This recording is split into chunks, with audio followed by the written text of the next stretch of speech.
The great state of Mississippi is a seriously conservative, seriously Republican place. Republican Governor Phil Bryant won there last year with 60% of the vote. Republicans control most of the statewide offices in Mississippi. Democrats don't even bother fielding candidates for all the statewide offices in Mississippi anymore. Republicans also control both chambers of the legislature, which means whatever Governor Bryant wants to put on his conservative Republican agenda, the legislature is essentially there just to say go.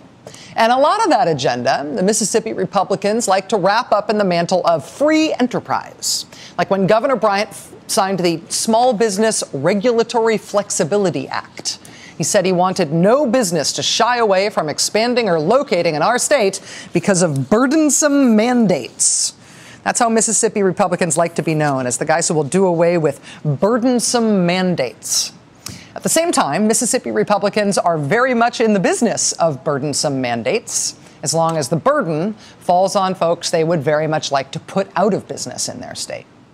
The same month that the Mississippi Republican governor signed that Small Business Act into law, he also signed another law that targeted one Mississippi business in particular.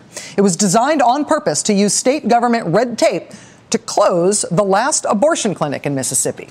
The new law placed a mandate on this business in particular. It requires doctors at this one clinic to get admitting privileges at local hospitals. Since that law passed, the clinic's two main doctors have been trying to comply with the new regulation that was designed just for them. They've been applying for admitting privileges that the state now says they're supposed to have. The doctors started with a list of 12 hospitals in and around Jackson, where the clinic is. The clinic's owner tells us that their applications were 50 pages plus per doctor per hospital. The applications took weeks to compile. Each hospital, each time.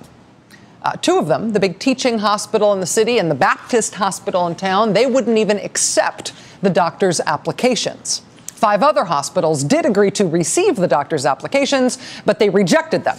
Not on the merits of the doctors as doctors, but for administrative reasons, like the hospital's policies on abortion or concern about disrupting the hospital's business within the community. And so this thing designed by Mississippi Republicans to be impossible turned out to be impossible. They wanted to create a new regulation that the state's one last abortion clinic could not follow because they wanted to shut it down. And we know this because Governor Phil Bryant said so on tape. I think it's historic. Today you see the first step in a movement, I believe, to do what we campaigned on, to say we're going to try to end abortion in Mississippi. It is constitutionally protected, but that's not the point in Mississippi. In case Mississippi's governor somehow wasn't clear enough, the state's Republican lieutenant governor backed him up even more clearly. Our goal needs to be to end all abortions in Mississippi. I believe the admitting privileges bill gives us the best chance to do that. Now that the clinic's doctors have been denied those admitting privileges, Mississippi Republicans' goal of using state government to end abortion in Mississippi has a very specific timeline. So you can now mark on your calendar January 11th, just a few weeks away. That is the date on which Mississippi's last remaining abortion clinic will become in violation of the law, just by being a functioning abortion clinic, unable to comply with regulations that were designed specifically to be impossible to comply with.